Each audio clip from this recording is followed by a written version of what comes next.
É muito bom imaginar quanta gente que se dispõe a lidar com algo decisivo na vida, quer ganhar a vida cuidando de vida.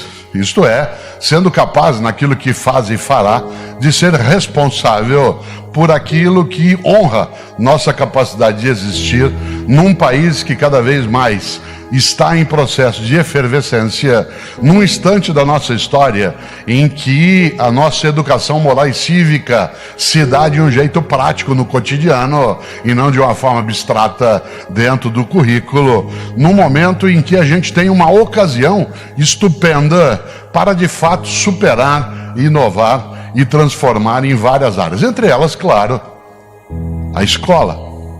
Nós comemoramos anteontem o aniversário de nascimento de um dos pensadores mais importantes da história, que é Albert Einstein. E Einstein é autor de várias coisas magníficas, entre elas, uma frase que você, dirigente, não pode esquecer. Einstein dizia: tolice é fazer as coisas sempre do mesmo jeito e esperar resultados diferentes. Tolice é fazer as coisas sempre do mesmo jeito e esperar resultados diferentes. Por isso, uma das coisas mais importantes da vida é você e eu sermos capazes de reinvenção, renovação. E eu gosto demais de lembrar algo que está exatamente nesse livro, Educação, Escola e Docência, que é a importância de nós, professoras e professores, não esquecemos de algo decisivo. Nós lidamos com história o tempo todo, com passado, presente e futuro. A historicidade, como a gente utiliza em filosofia, ela é inerente à nossa tarefa. Por exemplo, há uma frase que às vezes se diz na nossa área que é estranhíssima, quando algum colega diz: os alunos de hoje não são mais os mesmos. Que é uma coisa óbvia. Alguém que diz uma coisa dessa só está demonstrando um pouco de sanidade mental. Doença é alguém que sabe que os alunos não são mais os mesmos e continua dando aula do mesmo jeito que dava há 10 anos ou há 20. Afinal, há pessoas nesse auditório que começaram a dar aula com 16 anos de idade e os teus alunos tinham 5. Aí você fez 20 anos de idade, eles tinham 5. Você fez 30 anos de idade, eles tinham 5. Você fez 50 anos de idade, eles tinham 5. Cada um e cada uma de nós no cotidiano toma contato com o que há de mais novo na vida, que são as novas gerações que para nós chegam. Por exemplo, eu esse ano completo 43 anos de magistério.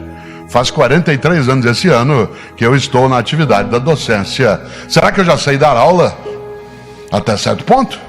Por exemplo, os alunos que entraram hoje na universidade, não estou falando daqueles que estão na educação básica, mas aqueles e aquelas que entraram na universidade esse ano, que são alunos e alunas de alguns de nós.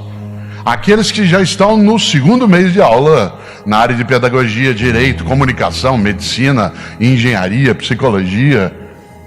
Que ano eles nasceram, que estão esse ano na faculdade? 98. Os alunos que estão na universidade esse ano, por exemplo, não entendem por que a preocupação com o fundamentalismo islâmico. Afinal de contas, quando do atentado às Torres Gêmeas, eles tinham 3 anos de idade. 3 anos. Agora eu vou contar uma coisa. Para cada um e cada uma aqui nesse auditório, aquele atentado é memória. Para o nosso aluno é história. Cada um e cada uma aqui lembra onde estava e o que estava fazendo no dia 11 de setembro de 2001, às 8h15 da manhã, terça-feira. Você lembra onde você estava quando vieram te chamar e falaram: estão atacando os Estados Unidos. E você foi olhar na TV e o primeiro avião estava passando dentro. Você achou quando viu o segundo que era reprise, infelizmente não era. Um avião foi jogado no Pentágono. Quando eu era criança, em Londrina, que é a minha cidade de origem, nem um super-homem entrava no Pentágono. Agora até o Donald Trump anda. Cláudia, que morou em Washington, sabe o que significa a segurança em relação àquela estrutura. Já imaginou? Será que eu já sei dar aula? Meu aluno tem a ideia de fundamentalismo islâmico como história. Para você é memória. Ele tinha 3 anos. Olha que coisa interessante, ele não entende direito o debate feito nos Estados Unidos entre Hillary Clinton e o Donald Trump quanto à questão da imigração. Afinal de contas, esse menino ou menina que hoje está na tua rede de ensino e logo estará, por exemplo, no ensino superior, ele tem uma visão de uma sociedade mais aberta, uma sociedade onde você tem uma convivência que seja mais acolhedora, em que as fronteiras se derrubem um pouco. E, claro, será que eu já sei dar aula? Eu vim agora de São Paulo, que é a cidade onde moro, né, para cá, e ao vir pela Fernão Dias, imagine, para o meu aluno, Fernão Dias é alguém absolutamente distante. Dom Pedro, então, nem se fala. Embora ele seja mais novo que o Fernão Dias. Mas sabe o que é muito novo para os nossos alunos? Ayrton Senna. Quando ele entra na rodovia Ayrton Senna, para ele é mais ou menos como entrar na Carvalho Pinto. Outro dia eu voltava de Taubaté, onde vive uma das minhas filhas do coração, que é médica lá, e eu voltava de lá, e ela pediu para eu dar carona para 2 colegas dela que já estavam se formando em medicina, e de repente, na estrada, eles falam: professor, quem foi Carvalho Pinto? E aí eu disse: olha, foi um governador de São Paulo, foi um homem que disputou eleições, inclusive foi candidato ao Senado, né, em 1974, etc. E eles falaram: fala um pouco sobre Ayrton Senna. Na hora eu achei que era uma brincadeira. A questão é que quando eles nasceram, o Senna tinha morrido já fazia 3 anos. Claro, meu aluno não conhece, ele nem imagina, por exemplo, por que alguns de nós assistimos corrida de Fórmula 1. Uma coisa que ele diz: mas por que nós não temos tradição? Você fala: menino, você está maluco? Como que nós não temos tradição? Nós temos 2 tricampeões e um bicampeão. Mas faz tempo. A última vez que o Brasil ganhou um campeonato de Fórmula 1, isto é, a última vez que a gente viu a bandeira do Brasil balançada dentro de um carro numa vitória, agora em dezembro fez 25 anos. 1/4 de século. A última vez que nós ganhamos o campeonato de Fórmula 1 foi em 1991. Só para vocês terem uma ideia, em 1991, o presidente do Brasil era o Collor, que agora é da Comissão de Ética do Senado. Em 1991, atenção, a União Soviética ainda existia. Era dirigido pelo Gorbachev, um homem que tinha um mapa na testa, um hemangioma. Em 1991, a inflação no Brasil era de 3.000% ao ano. Você comprava um pão de queijo de manhã por um preço, à tarde ele tinha outro. Só 3 anos depois, em 94, com a ORV e depois do Plano Real, se segurou um processo que na área de educação escolar era desastroso. Vocês imaginem na gestão pública o que é você lidar com uma inflação hoje de 8%, já é aterrorizante. Imagine com algo que mudava cotidianamente de preço. Em relação a salário, em relação à merenda, em relação a insumo, em relação à construção. A última vez que nós ganhamos o campeonato de Fórmula 1, atenção, não existia carro importado no Brasil. Os primeiros chegaram em 1993. Eram os carros russos. O Lada, Niva. Quem comprou aqui tem até hoje. Porque aquilo é invendável e imprestável. Serve para o cachorro dormir em dia de chuva. Você já imaginou? É preciso olhar a circunstância da educação como sendo novos tempos. E novos tempos exigem novas atitudes, mais inteligência, mais audácia, mais coragem naquilo que se faz. A capacidade, acima de qualquer coisa, de imaginar também que não dá para trabalhar com métodos que são arcaicos, estruturas que são ultrapassadas.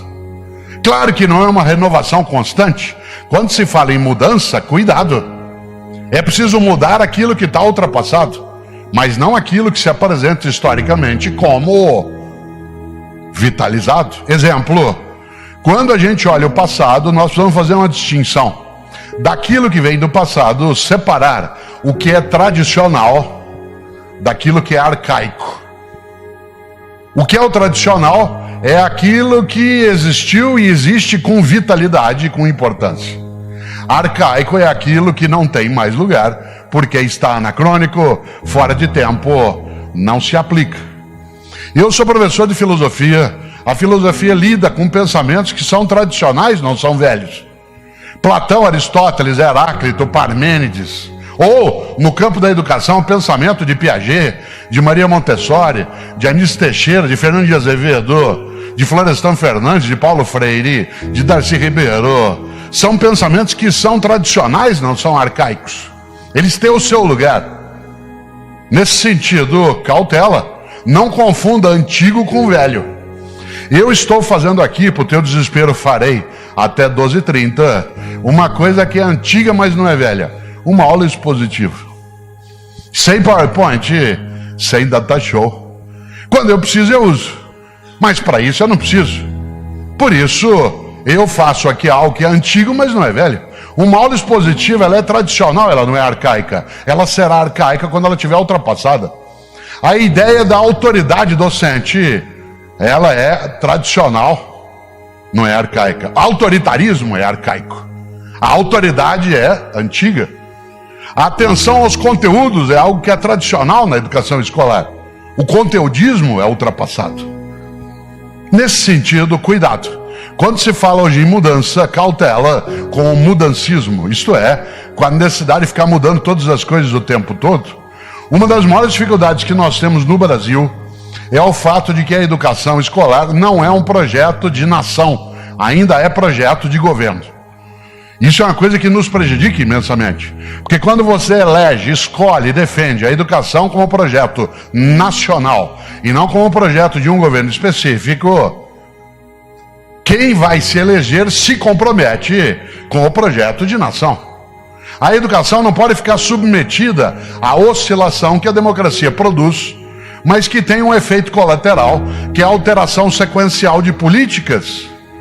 Aqui as pessoas acabaram de assumir. Há coisas no teu mandato que você quererá manter e precisa fazê-lo, porque elas se provaram historicamente corretas, e outras você as vai substituir.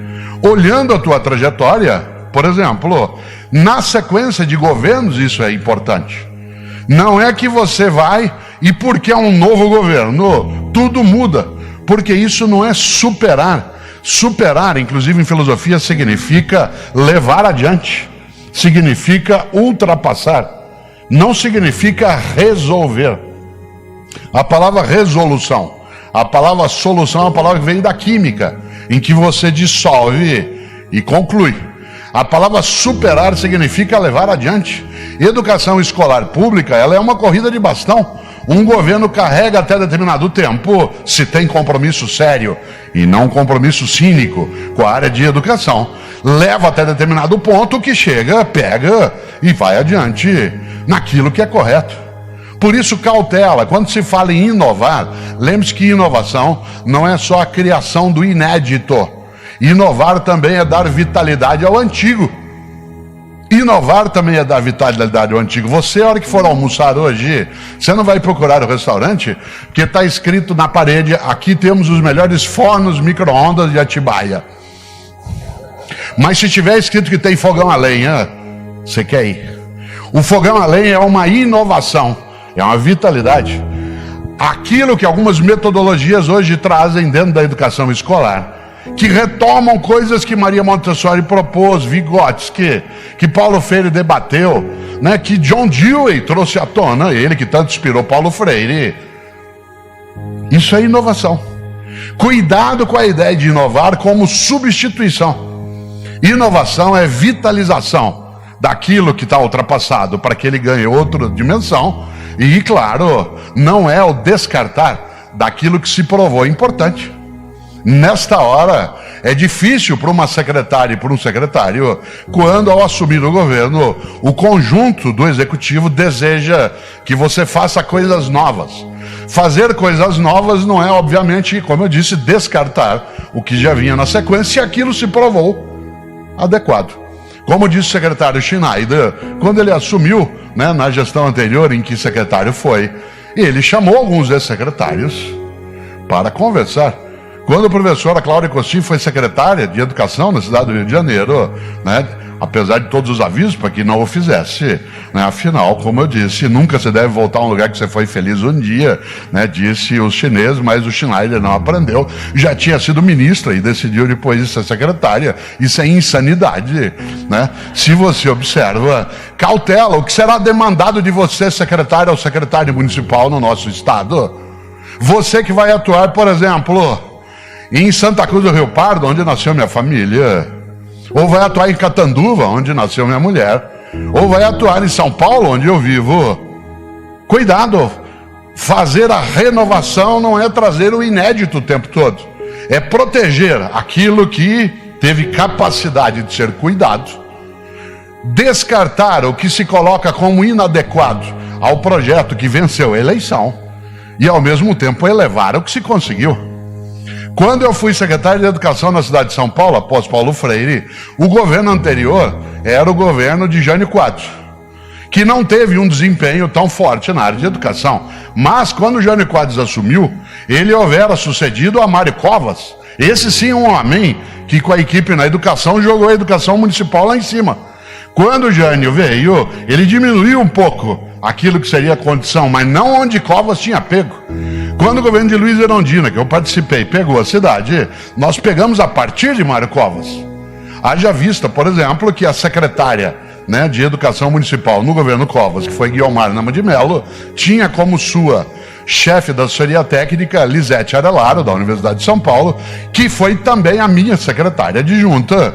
Por quê? Porque a ideia é você levar adiante e não você simplesmente descartar. Por isso, quando dentro desse fórum se fala em superar, inovar e transformar, cuidado.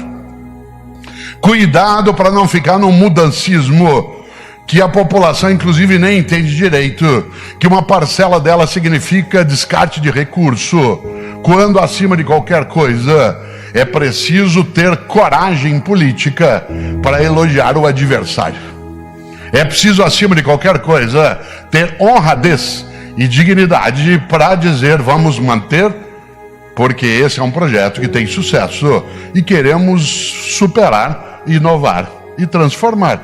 Claro, diz assim, Cortella, você fala isso porque você não está mais em governo, né? Fica muito mais fácil, né? A gente aprecia melhor o chicote quando tem o cabo na mão.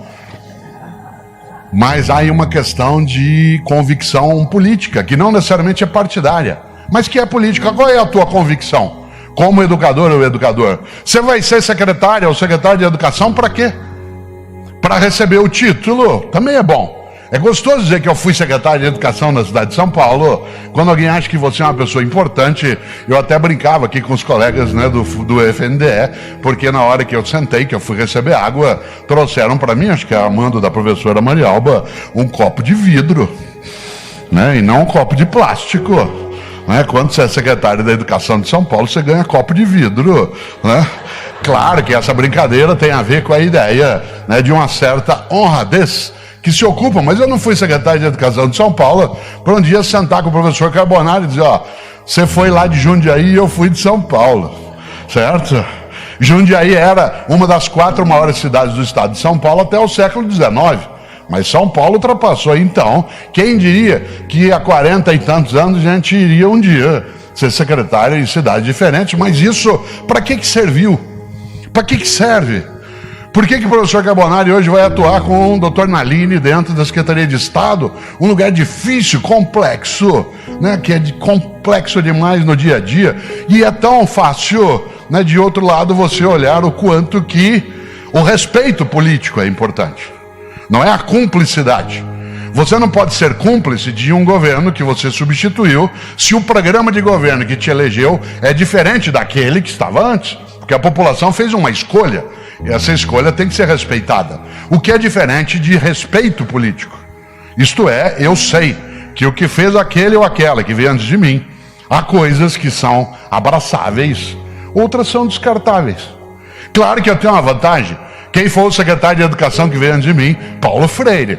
Aí também não precisava, né, outra coisa. Aliás, aí era algo que caiu, né, dentro da circunstância. No entanto, se vocês observarem, Preste atenção, porque uma das maneiras de não envelhecer a cabeça, a prática, é prestar atenção em quem discorda da gente.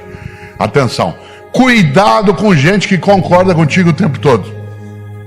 Gente que concorda contigo o tempo todo, ou não gosta de você, ou não te respeita, ou está se preparando para te derrubar. Gente que gosta de você, discorda de você quando é necessário. Gente que te respeita, discorda de você quando é necessário. Cuidado, repito, com quem concorda contigo o tempo todo.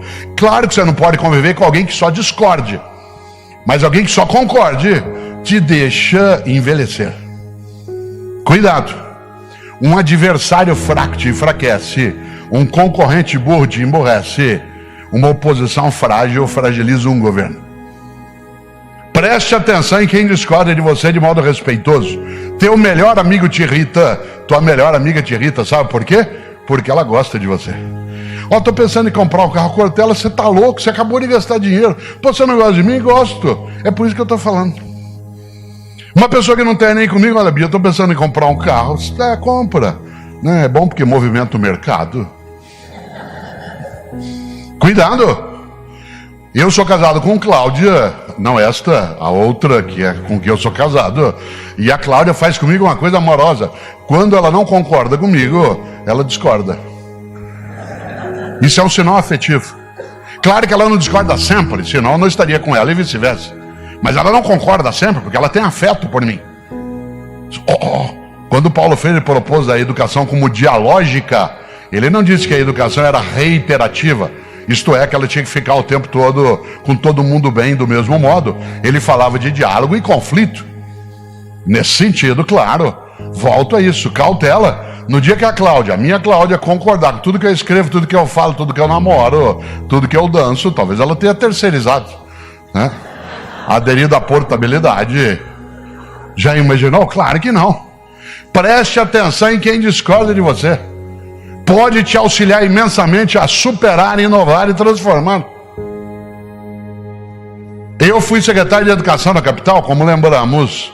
Parte do trabalho que a equipe que eu dirigi fez de bom, parte dele. Não fizemos só coisas boas, mas parte do que fizemos devemos a uma oposição muito bem feita no governo que eu estava. Porque a oposição bem feita te ajuda. Aliás, havia um vereador na época, que hoje é deputado federal, nós somos até amigos, mas na época ele infernizou a minha vida. E me ajudou imensamente. Eu agradeço sempre que o encontro. Moramos no mesmo bairro de São Paulo, e às vezes eu encontro e digo, olha, que bom que você estava lá. Porque ele infernizou a minha vida. Ele me obrigou a inovar, a transformar, a superar, a não sossegar em excesso. Mas ele me infernizou a vida. Aliás, ele era o presidente da Comissão de Educação da Câmara Municipal. E por isso, por lei, ele tinha o direito a me chamar para prestar esclarecimento. E toda semana ele chamava. Uma semana ele me chamou e eu perdi a paciência com ele. Cheguei, Chico, a fazer uma coisa incrível, que foi praticar desacato. Se ele tivesse notado na hora, eu tinha sido preso. É que ele não notou. Ele me perturbou tanto, que uma hora eu falei, vereador, meu sonho é dar o nome do senhor para uma escola municipal. Ele falou, mas não pode nome de gente viva. Eu falei, então, certo? Claro. No entanto, eu sou grato a ele. Uma oposição frágil fragiliza um governo. Um concorrente burro te emborrece. Um adversário fraco te enfraquece. Nesse sentido, é preciso que para superar, nós sejamos capazes de prestar atenção também naqueles que de nós discordam. E em vez de supor que apenas ele é contra você. Porque há algumas coisas que quando a discordância, como eu dizia, respeitosa, ela nos ajuda. Eu tenho um colega na PUC São Paulo, na qual fui docente por 35 anos. 35. Eu tenho um colega na PUC São Paulo que a gente se detesta há 33 anos. Tudo que eu escrevo, ele escreve contra. Eu disputo um cargo, ele disputa também. Ele escreve um artigo no jornal, caiam matando. Faz 33 anos que a gente se detesta. Toda semana a gente conversa, almoça. Almocei com ele ontem. Eu preciso dele, precisa de mim. Ele faz comigo uma coisa ótima. Ele não gosta de mim, mas ele me respeita. Você não tem que gostar das pessoas no local que você trabalha, você tem que respeitá-las. Você não tem que gostar. Essa ideia do gostar universal é uma tolice. Nem dos alunos nós gostamos, de todos eles. Nem eles gostam de nós o tempo todo. Você tem que respeitar, o que é diferente de gostar. Como dizia Jânio Quadros, intimidade gera aborrecimento e filhos. Né? Agora, respeito é outra coisa. Eu não gosto dele, mas eu respeito. Se a Undi me pede a indicação de alguém da área dele, ele não é da minha área, eu indico a ele. Porque se ele cresce, minha universidade cresce e eu cresço também. Mas eu não gosto dele. E eu pus isso num livro meu. Lancei o livro num sábado em São Paulo, na segunda-feira fui para a universidade com o livro debaixo do braço. Passei ao lado dele de propósito, claro. E falei, aí vi o livro novo. Ele falou, vi e não gostei. Eu falei, eu sabia que você não ia gostar porque eu te pus no livro. Ele falou, não, isso eu até gostei. Eu falei, o que você não gostou? Aquela parte que você fala sobre moral e ética, eu achei meio fraco. Eu falei, isso é inveja tua, porque você não lançou nada esse ano. O que eu fiz na hora que eu cheguei na minha sala? Fui ler. 33 anos que a gente se detesta. No dia que ele morrer, que sem dúvida será antes de mim, eu estarei segurando a alça do caixão dele e chorando, porque no dia que ele morrer eu vou ficar mais frágil.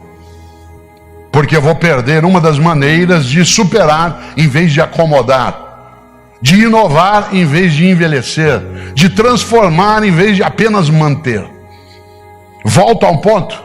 Cuidado em educação escolar para não confundir velho com antigo.